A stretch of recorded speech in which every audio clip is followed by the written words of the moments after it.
Hello दोस्तों, आप सभी को मेरा नमस्कार। हम आज की वीडियो में बात करने वाले हैं कि हमें फिक्स डिपॉजिट करवाते टाइम किन किन बातों का ध्यान रखना चाहिए।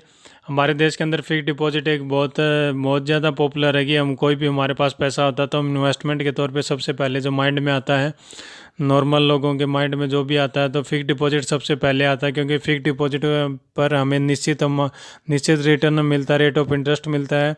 और जो भी हमारी सिक्योरिटी रहती है वो फुल प्रूफ रहता है कि उसके अंदर कोई रिस्क नहीं होता फिक्स डिपॉजिट अगर हम करवाते हैं। तो इसलिए फिक्स डिपॉजिट का बहुत ज़्यादा चलन है हमारे देश के अंदर। तो हमें कुछ बातों का ध्यान रखना चाहिए जो हम फिक्स डिपॉजिट कराते हैं। तो हम आज वो सारी आपको बातें बताएंगे कि हमें किन किन बातों का ध्यान रखना चाहिए ताकि हमें कोई नुकसान ना उठाना पड़े फिक्स डिपॉजिट करवाने के बाद। तो हम आज के वीडियो में आपको ये सारी डिटेल में बताएंगे। तो ये आपका आज का वीडियो बहुत इंपॉर्टेंट होने वाला है, जो भी लोग फिक्स डिपॉजिट करवाते हैं बैंक के अंदर। तो वीडियो के लास्ट तक ज़रूर बने रहिएगा। और अगर आप हमारे चैनल पर नए हैं तो प्लीज़ वीडियो को लाइक कर दीजिएगा और चैनल को सब्सक्राइब करना मत भूलिएगा। और साथ में बेल आइकन को ज़रूर प्रेस कीजिएगा ताकि जब भी मैं कोई इंपॉर्टेंट वीडियो बनाऊं तो आपको नोटिफिकेशन मिल सके। तो चलिए वीडियो शुरू करते हैं। सबसे पहले मैं आपको बताता हूं कि जैसे कि आप स्क्रीन पर देख रहे हैं कि सिलेक्शन ऑफ बैंक। सबसे पहले हम जब भी फिक्स डिपॉजिट कराने का सोचते हैं तो हमारा सबसे पहला पॉइंट होना चाहिए कि हमें कहाँ पे फिक्स डिपॉजिट करवाना है, हमें किस बैंक में करवाना है, या पोस्ट ऑफिस में करवाना है, या स्मॉल बैंक में करवाना है, या प्राइवेट बैंक में करवाना है।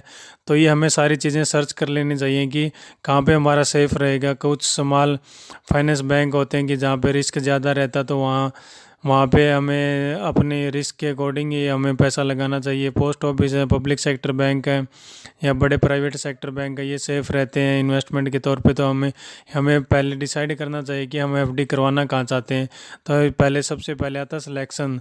तो हमें पहले सबसे पहले अपने अपनी अपनी ज़रूरत के हिसाब से अपना सिलेक्शन कर लेना चाहिए। सेकंड आता है इंटरेस्ट ऑन फिक्स डिपॉजिट।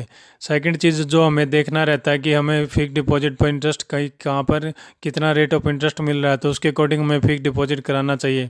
क्योंकि बार बार ये आरबीआई रेपो रेट वगैरह चेंज करता रहता है, तो उसके अकॉर्डिंग सारे बैंक अपना अलग अलग रेट ऑफ इंटरेस्ट बढ़ाते हैं। तो हम जब भी फिक्स डिपॉजिट करवाने जाते हैं तो सबसे पहले हमें ये देखना चाहिए कि कौन सा बैंक कितना फिक्स डिपॉजिट पर कितना रेट ऑफ इंटरेस्ट प्रोवाइड कर रहा है। तो हमें ये चीज़ भी देखना चाहिए कि फिक्स डिपॉजिट पे हमें कंपेयर कर लेना चाहिए कि प्राइवेट वाले कितना दे रहे हैं, गवर्नमेंट वाले कितना दे रहे हैं, या पोस्ट ऑफिस में कितना मिल रहा है।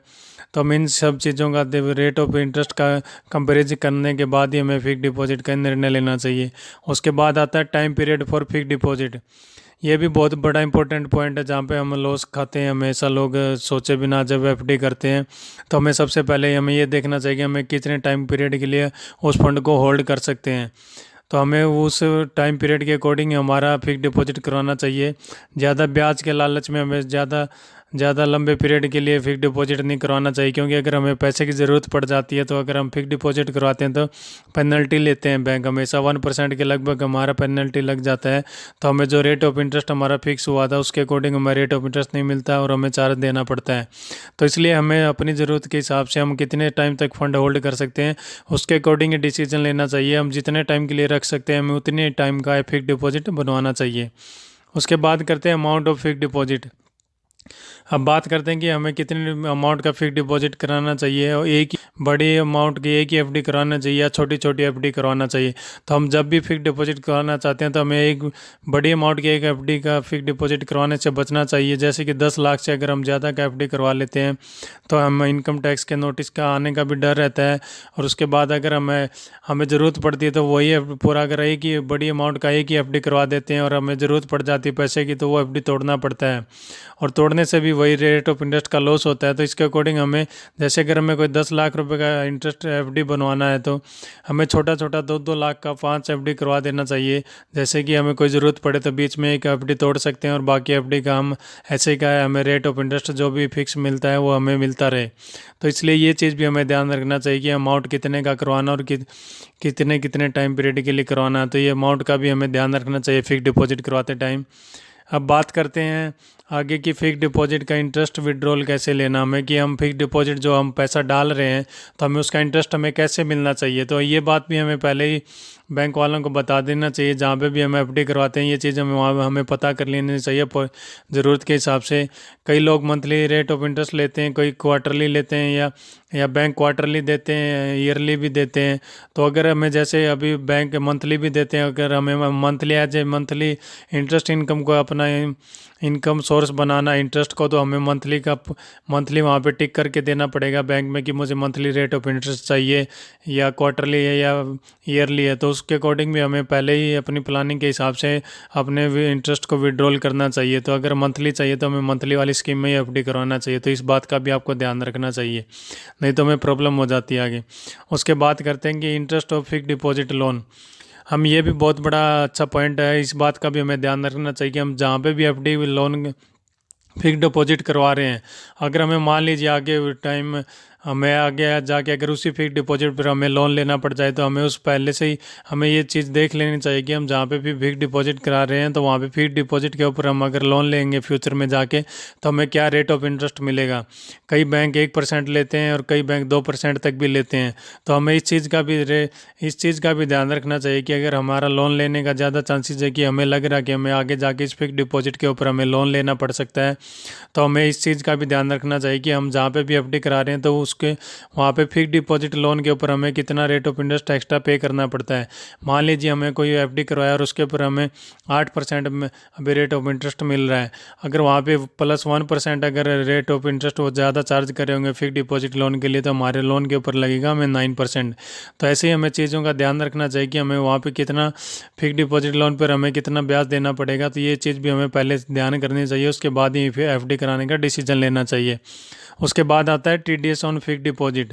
ये भी बहुत अच्छा पॉइंट है। जैसे कि हम फिक्स डिपॉजिट करवाते हैं जब ज़्यादा एक ईयर के अंदर, जैसे अगर सीनियर सिटीजन का एग्जांपल लेते हैं, अगर 50,000 से ज़्यादा इंटरेस्ट इनकम हो जाती है तो वहाँ पे बैंक वगैरह टीडीएस डिडक्ट करते हैं 10% के लगभग। वो 10% टीडीएस डिडक्ट होता है हमारा। तो हम अपनी एलिजिबिलिटी के अनुसार, जैसे कि हमारा सीनियर सिटीजन को 50,000 है, जनरल पब्लिक को लगभग 40,000 है, तो हमें उसके अकॉर्डिंग हमें देख लेना चाहिए कि हमारा 1 साल के अंदर कितना एफडी कितना हमारा इंटरेस्ट बनेगा और उसके ऊपर कितना टीडीएस कटेगा।